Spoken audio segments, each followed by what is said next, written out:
Day 5. The warning returns. The 5th morning began with rain. It was not a storm, not yet, but a steady gray rain that softened the edges of the windows and made the whole house smell faintly of damp wool, old wood, and salt. The guests came down later than usual, grumbling over the weather and lingering at breakfast as though the day had given them permission to move slowly. Evelyn had not slept much. The image of the hall lamp flame leaning towards the sea had stayed with her, sharper than any dream. She had seen the same thing Aunt Mabel had seen, and that made it harder to set aside. Strange things were easier to doubt when one was alone with them. Shared silence made them feel more real. Aunt Mabel did not mention it. She poured coffee, corrected the kitchen girl over the toast, and answered a question about fresh towels with the same clipped patience she always used.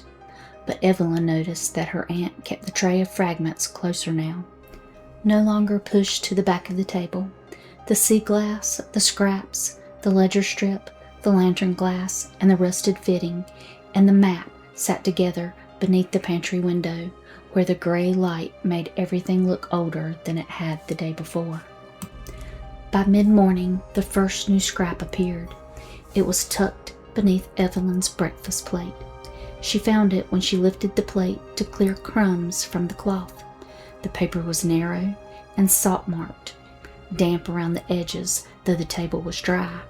For one brief moment, Evelyn only stared at it, unwilling to touch it, because she knew before turning it over what sort of thing it would be.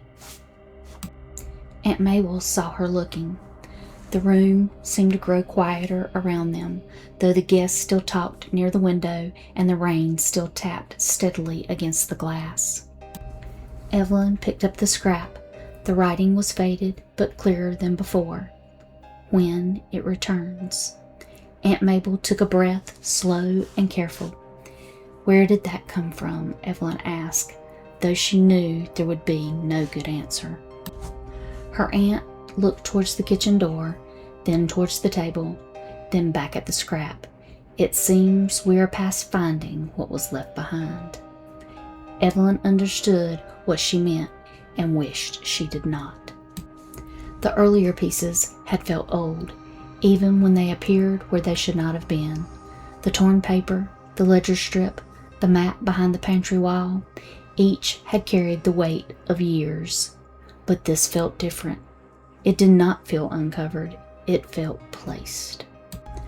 Before noon, another scrap was found in the crack of the stairs. This one had been folded once, small enough to fit between the boards. Evelyn saw it only because the white edge showed against the dark wood as she carried linens to the second floor. When she pulled it free, the paper left a faint dusting of salt on her fingers. Keep the light. She did not call for Aunt Mabel at once.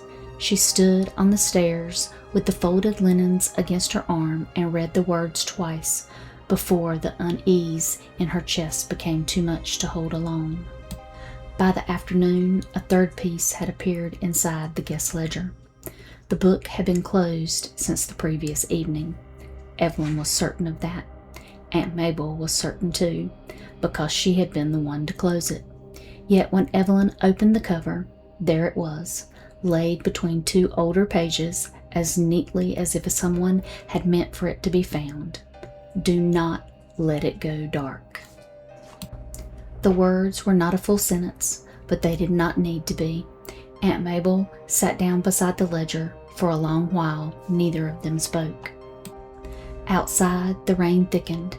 The water ran down the window glass in crooked lines, and the cove disappeared behind a curtain of gray.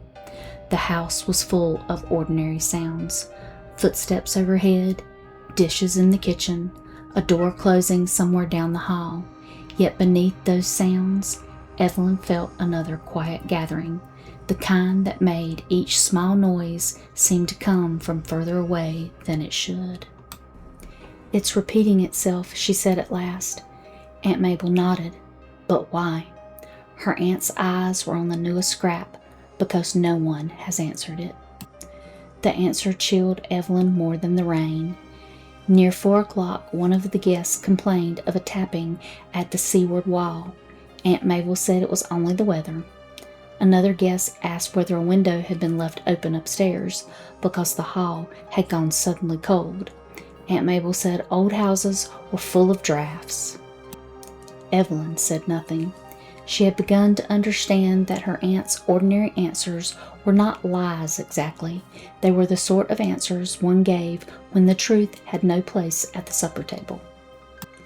The fourth scrap appeared just before dusk. It was found in the blue room, on the same sill where the first sea glass had been left. Evelyn had gone there to check the latch, though she could not have said why. The window was closed, the latch was fastened, the seal was dry, and still the paper was there. This scrap was darker than the others, the ink less faded, as if the words had been written closer to the moment of finding. Through the night. Evelyn carried it downstairs without running, though every part of her wanted to. Aunt Mabel was already in the front hall with a matchbox in hand. "It's too early," Evelyn said, but there was no conviction in it. "No," Aunt Mabel replied, "it's nearly too late." Together they lit the lamps, the hall lamp first, then the kitchen, then the dining room, the landing, and the small lamp on the table beside the guest ledger. Each flame caught with a soft hiss, and each one seemed to push back the dimness only a little. The rain blurred the windows. The cove beyond them had vanished completely. At dusk, the front door blew open. No one had touched it. The guests were startled in the dining room. Someone dropped a spoon. Aunt Mabel crossed the hall quickly and shut the door with both hands, setting the latch as though the strength alone could hold out whatever stood beyond it. For a moment, all Evelyn could hear was rain. Then, from somewhere below the house, faint and far off, beneath the weather, came the sound of glass shifting against stone. Evelyn looked towards Aunt Mabel. Her aunt's face had gone pale, but she did not look surprised. On the table beside the ledger, the 4 new scraps lay together. The edges had begun to curl, though no wind had entered the room. Evelyn watched as the newest one shifted slightly against the others, revealing the words again, "Through the night." By morning, the rain had stopped, but the house did not feel cleansed by it. The air was too still, the silence too careful. The scraps on the table looked darker than they had the evening before. Especially the third one. The ink had deepened while they slept. "Do not let it go dark."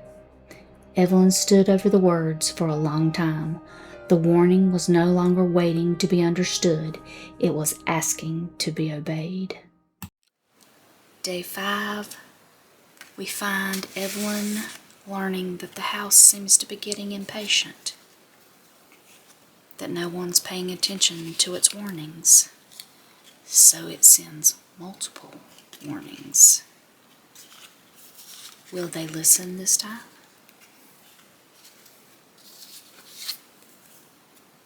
Or wait to find out what the house says next?